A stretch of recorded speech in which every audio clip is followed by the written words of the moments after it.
Apologies. How's everyone doing? There's a little button you can lower. No, I know. Just great.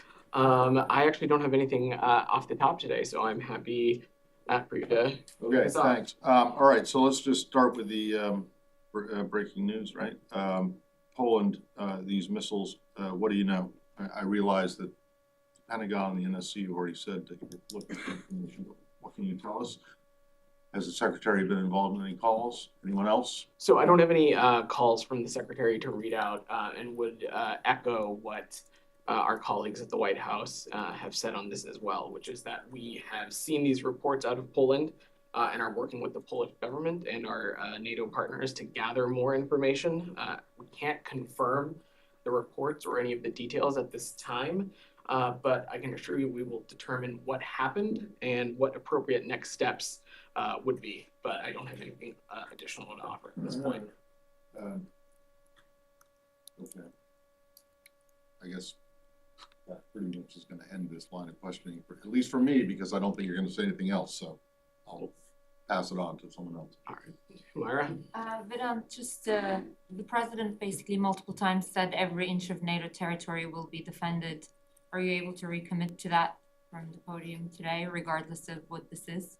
Look, I don't want to speculate about hypotheticals as this just happened within the past hour.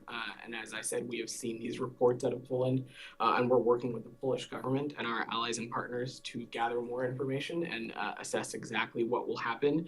We're going to do that. We will determine what will happen and determine appropriate next steps. But I just don't want to speculate about any hypotheticals just yet. Shannon. Asking a more broad strokes question than generally, will the U.S.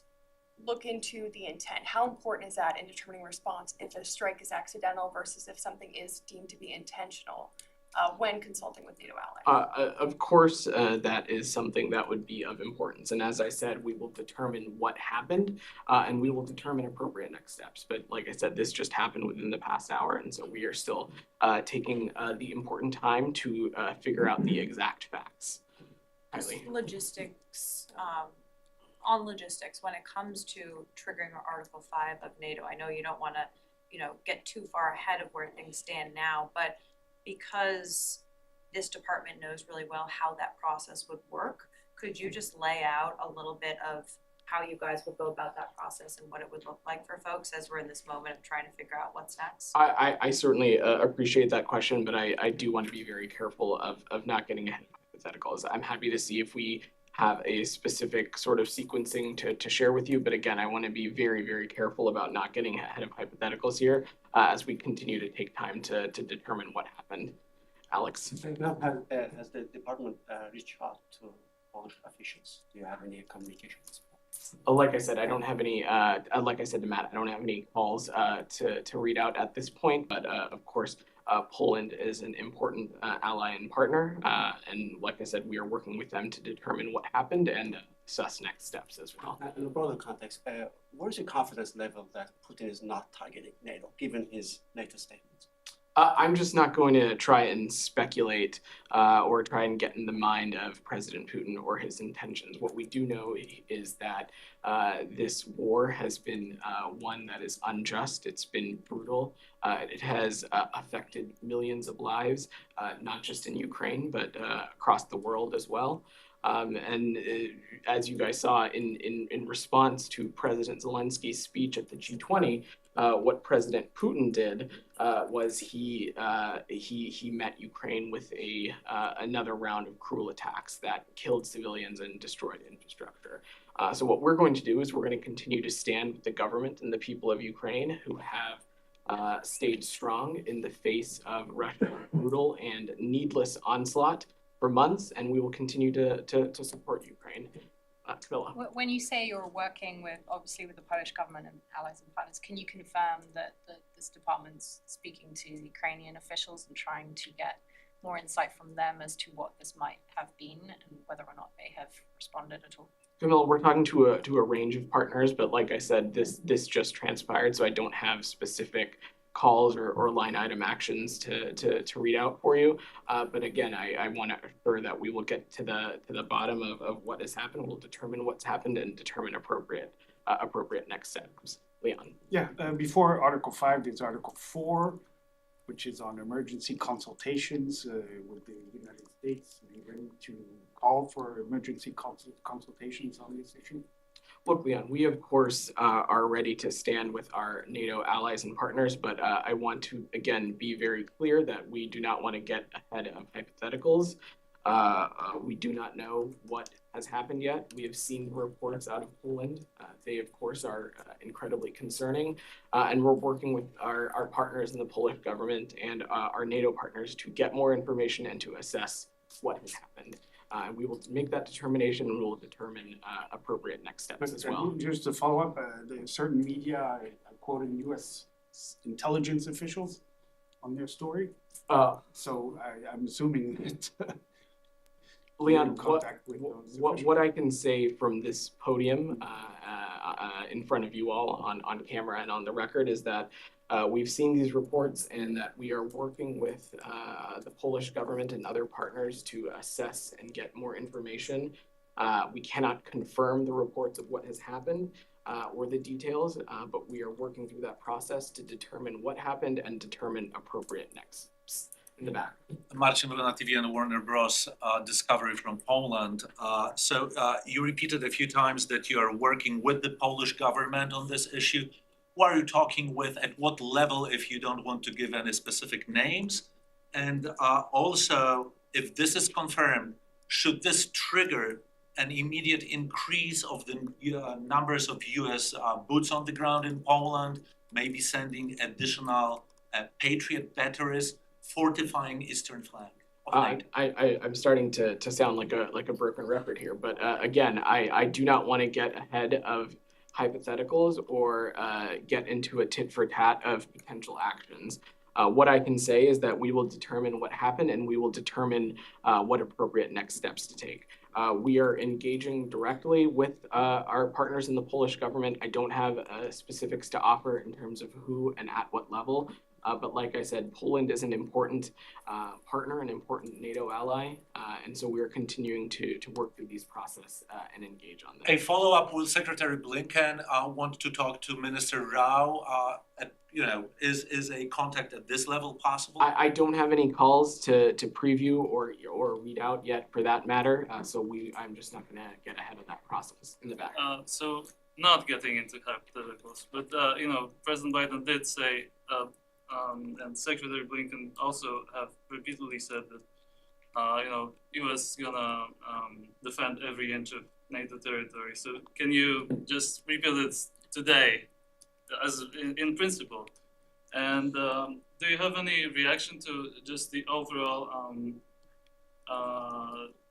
attack, the barrage from Russia today? It's been reported that it's the largest one so far, largest missile attack. Do you have any reaction to that? Yeah, I think I spoke to this a little bit in responding to Alex's question. But first, to your first question, of course, we stand by NATO and our NATO allies and partners. This administration views NATO as one of the most important transatlantic defensive alliances out there. But again, I'm not going to get ahead of hypotheticals as we continue to work through this process and determine what's happened and determine appropriate next steps. On the barrage of strikes that we saw take place in Kyiv, as I said, while President Zelensky spoke at the G20 about a path to a just peace and for ending this war, what we saw was Russia unleash a barrage of attacks that have killed civilians and destroyed critical infrastructure. And it is no surprise that after the Ukrainian liberation of Kherson, that Russia has gone down the path of attempting yet again to plunge Ukrainian civilians into darkness. But what the United States is going to do is going to continue to stand by the government and the people of Ukraine, and our commitment to our Ukrainian partners is unwavering. Anything else? One last question on this. I know you don't want to get ahead of this, but Russia's already trying to spin the situation here with the defense minister putting out a short statement saying that the reports of Russian missiles landing in Poland are, quote, a deliberate provocation aimed to escalate the situation. Do you have a response to what they're saying about this? Well, the United States is certainly not trying to escalate or incite the situation at all. And like I said, we have seen these same reports that you all have, and we are working with the Polish government to gather more information. And we are not at a point where we can confirm some of these reports that we are seeing. And that's why I'm telling you that we will determine what exactly has transpired, and we will determine appropriate next steps as well. Let's go from there. Still on the region, or are we moving away? On this topic, please. Let me do one more, and then I'll come back to you. And then we're going to work through them, Alex. In response to Putin's terrorist attacks, you just mentioned over 100 missiles have been, stuck in Kiev and around. Is it time for the department to revisit its decision on Russia's specific information? And if not now, then when? Alex, we have spoken about this quite regularly, and our answer continues to be the same, and that is that we have a number of tools in our tool belt to hold the Russian Federation accountable and to support our Ukrainian partners. We have done that through sanctions and export controls on Russia. We have done that through security assistance and humanitarian assistance to our Ukrainian partners. And we continue to assess that that a specific state sponsor of terror designation would largely be a redundancy to the many lines of efforts that the United States has already undertaken. Additionally, as I said to you about this a couple of weeks ago, it's been raised to us that a number of humanitarian organizations operating in the region, it would make their work more difficult if a specific state sponsor of terror designation were to take place. But I will remind you that we have continued to do everything possible to support our Ukrainian partners, including additional drawdowns earlier this month, as well as USAI packages. And we've continued to take steps to support our Ukrainian partners and to bolster their efforts to defend their sovereignty and defend their territorial integrity. I will also add that our sanctions and export controls are having a direct impact on the Russian economy and the Russian Federation. And so we will continue pursuing these lines of efforts as well. And let's not forget Moldova as well. Moldova also got impacted today. I'm going to work through, and we've gotten a lot of questions. Go ahead. Thank you. Could you confirm that Secretary Blinken is going to visit China early next year, and what is going to be his mission? So in the follow-up of President Biden's bilateral meeting with President Xi, it was determined that Secretary Blinken will travel to China at some point, and currently we are working diligently with our counterparts in the PRC to schedule a visit, which is tentatively planned for early next year, but I'm not at a point to offer any additional specifics on that. And in terms of the talks between the United States and China, which have been suspended, do you have a time frame? When are they going to resume, especially the climate talk? Has it started already? I don't have a specific time frame for you. I will note that Special Envoy Kerry has been engaging directly with his counterparts in Sharm el-Sheikh at the COP27 conference. But to take a little bit of a step back, both President Biden underscored that the United States and China must work together to address some of these transnational challenges, including addressing climate change, addressing health security, addressing global food security, and global macroeconomic stability. I don't have a specific timeline to offer, but this was a key point of the bilateral talk. President Biden told President Xi in detail that the one China policy hasn't changed. Does it mean Taiwan is part of China? And is this message you are going to convey to Taiwan after the summit? Well, President Biden was quite clear in his remarks and in his press conference that our one China policy has not changed, and that we oppose any unilateral changes to the status quo and have a commitment to maintaining peace and stability across the Taiwan Strait. Our position remains the same. We have this longstanding one China policy, which is governed by the Taiwan Relations Act, the 3 joint communiques, and the 6 assurances. Ita, Thank you, Vedant. still on Asia or no. drifting away? Shifting away, Iran. Go ahead. Special Envoy Rob Malley was in Paris today, meeting with his counterparts from France, Britain, and Germany. Do you have a readout of the meeting? I don't have any specifics to offer, but what I can say is that I can confirm that Special Envoy Malley is in Paris, meeting with E3 partners, discussing a wide range of issues, but don't have any other specifics to offer. So it's not just a one-day trip? Or? I don't have additional specifics to his travel, but I can confirm that he is in Paris, meeting with with our E3 partners. Also, it's about 2 weeks now since Vice President Kamala Harris announced that the U.S. will support expulsion of Iran from the UN Commission on the Status of Women. Has there been any movement on that front? So, let me see if I believe I thought I had an update for you on this.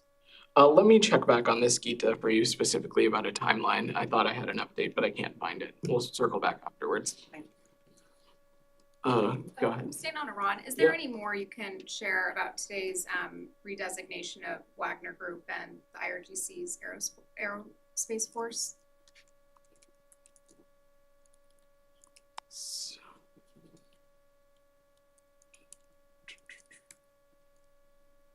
Yeah, so today, the Department of State, and in conjunction with the Department of Treasury, imposed sanctions on 8 targets in response to Iran's support for Russia's war on Ukraine, which included Tehran's transfer of unmanned aerial vehicles to Russia, which are being used by Moscow to strike civilian infrastructure and cities in Ukraine.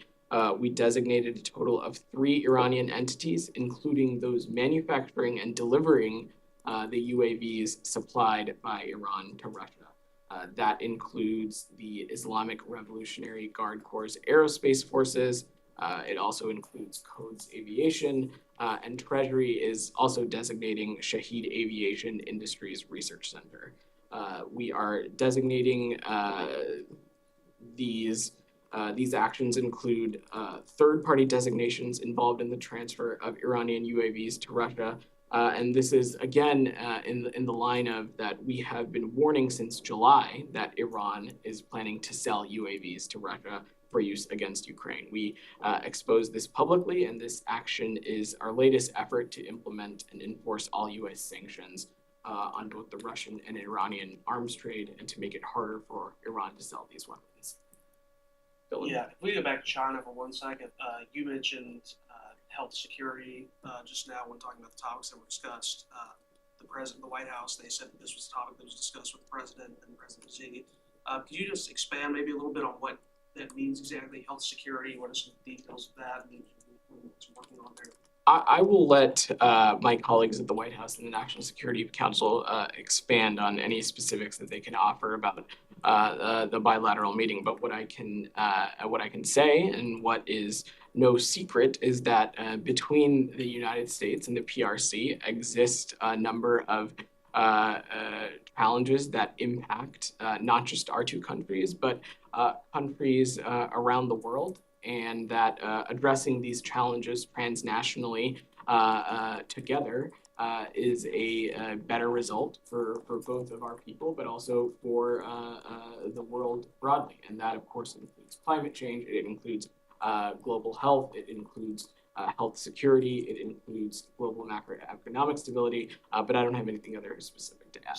So does that not include like things related to COVID-19, the origin of the COVID pandemic? Is that something that's on the radar for when Secretary Blinken will be visiting next year? Of course, global health security is on the agenda and on the radar, and of course, ensuring that as a planet, we are best prepped for any future public health crisis that may transpire. Okay. Okay. No. Go ahead, Matt. First, what kind of discussions have you had, or what kind of notifications have you made to the Israelis about regarding a potential FBI investigation into the killing of Shireen Abu Akleh?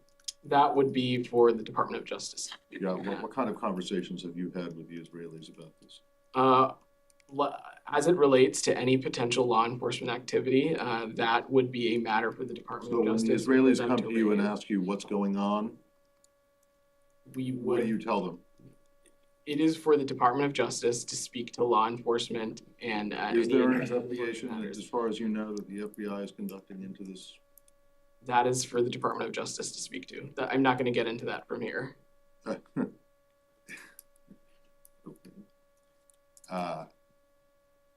You have gotten into previous investigations into the deaths of American citizens. So let me just make that point. Secondly, on a different issue, can you offer anything more than what was in the couple paragraph readout of the Cuba migration talks today? Was anything significant achieved or agreed to? Well, Matt, these migration talks. You don't have to read the statement if that's, unless someone for TV wants it. I don't have anything additional to offer beyond what was in the robust media note that involved the topics discussed and that involved the topics discussed that were raised in these routine migration talks with Cuba. Speaking of robust statements, then last night you guys put out a readout of the Secretary's telephone call with Kenyan President Ruto, which was then immediately followed by a tweet from the Secretary saying he had an important conversation with President Ruto about Ethiopia, among other things. But the readout was literally 2 sentences long. Is there anything you can add to that? I don't have anything specific to add as it relates to the Secretary's call, but what I will use this opportunity to say is that we certainly, especially the Secretary, welcome the November 12th declaration by Ethiopian government and Tigrayan regional leaders in Nairobi to advance the implementation of the November 2nd cessation of hostilities that were agreed upon in Pretoria. And we strongly urge them to honor the cessation of hostilities and expedite unhindered humanitarian assistance, but don't have anything specific to offer beyond that when it comes to the call. Can I just ask about... 1 second. Do you have anything else, Matt? No, that was it. Just about Shireen Abu Akleh. Sure. So U.S. has repeatedly called for accountability over her killing. At this point in time, does the United States believe that accountability has been achieved? I will answer your question, Humaira, but let me just take a little bit of a step back because I don't want my answers to Matt be taken out of context here. If you'll allow me. Yes. In any action from the Department of Justice, law enforcement, or investigatory would be for them to speak to. That's not a State Department equity. The State Department, its authority into investigations is generally limited into the deaths of U.S. government employees, their eligible family members, and security responsibilities as it relates to the Secretary of State and other principals. Whether the Department of Justice takes part in any law enforcement activity on any subject under the sun, that is for them to speak to. That is not an equity here for the State Department. That is not something I'm going to be able to speak to. On your question, Humaira, we continue, of course, to underscore the importance of accountability in this case, and we continue to call and press our Israeli partners to closely review its policies and practices on the rules of engagement and consider additional steps to mitigate the risk of civilian harm, to protect journalists, and to ultimately prevent similar tragedies from occurring in the future.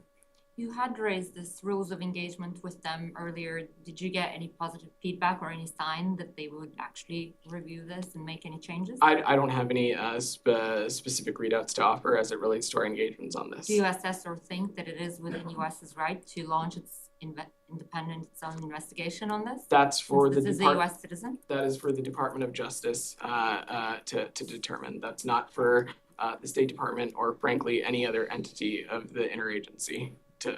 Can I, you, tell me if I got this wrong. This is what my Otter transcript says, you just said.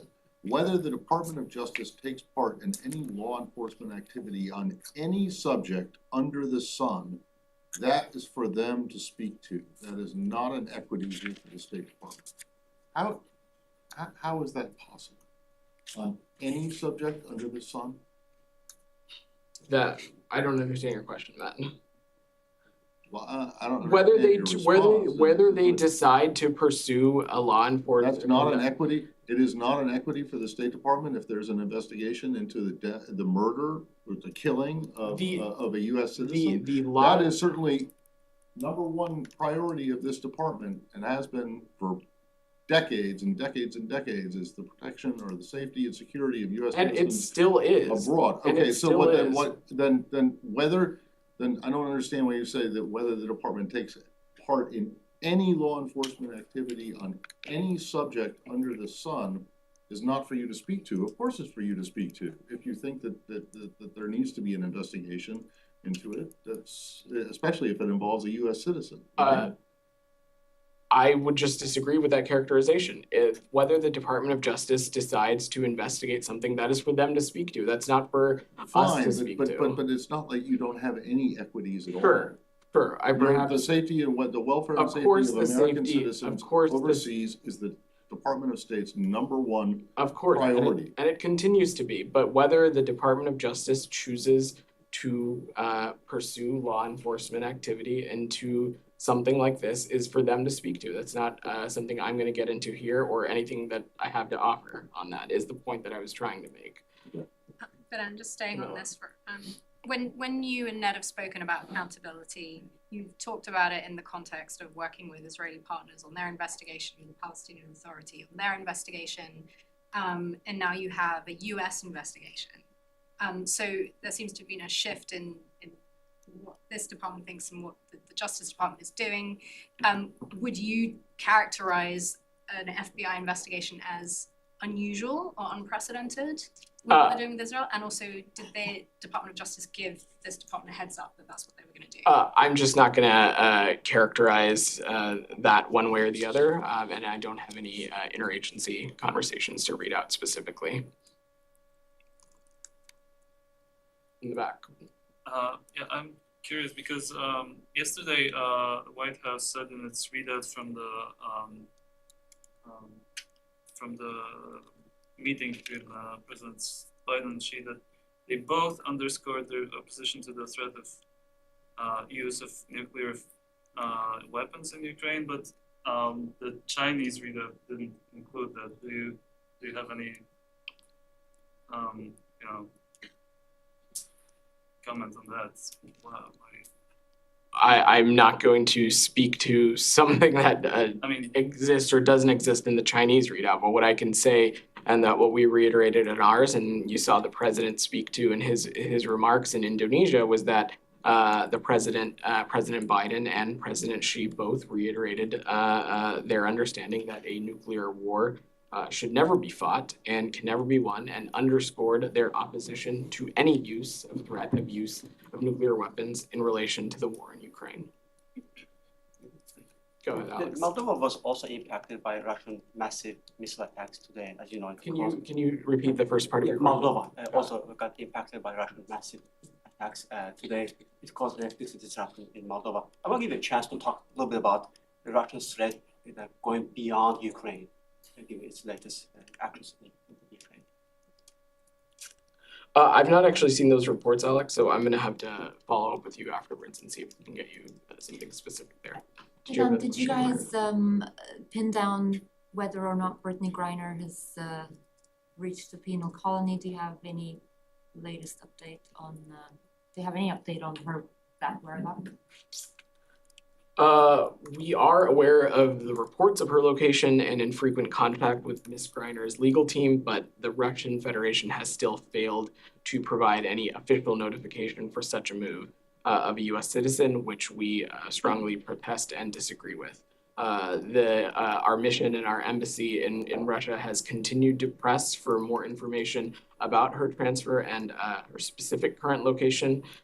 Following this sham trial and the unjust sentencing, the Russian Federation is transferring her from a prison to a remote penal colony.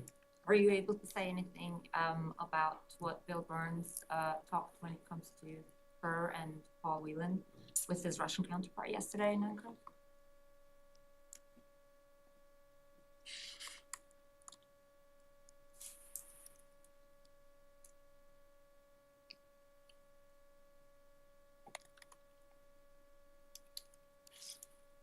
So from the very beginning, we have been very open about the fact that we have channels to communicate with Russia on managing risk, especially nuclear risk and risks to strategic stability. And as part of that effort, CIA Director Bill Burns went to Ankara to meet with his Russian intelligence counterpart. He conveyed a message on the consequence of the use of nuclear weapons by Russia and the risks of escalation to strategic stability. He also raised the cases of unjustly detained U.S. citizens, but I don't have any other specifics to offer at the moment. Thank you. All right, thanks everybody. Thank you.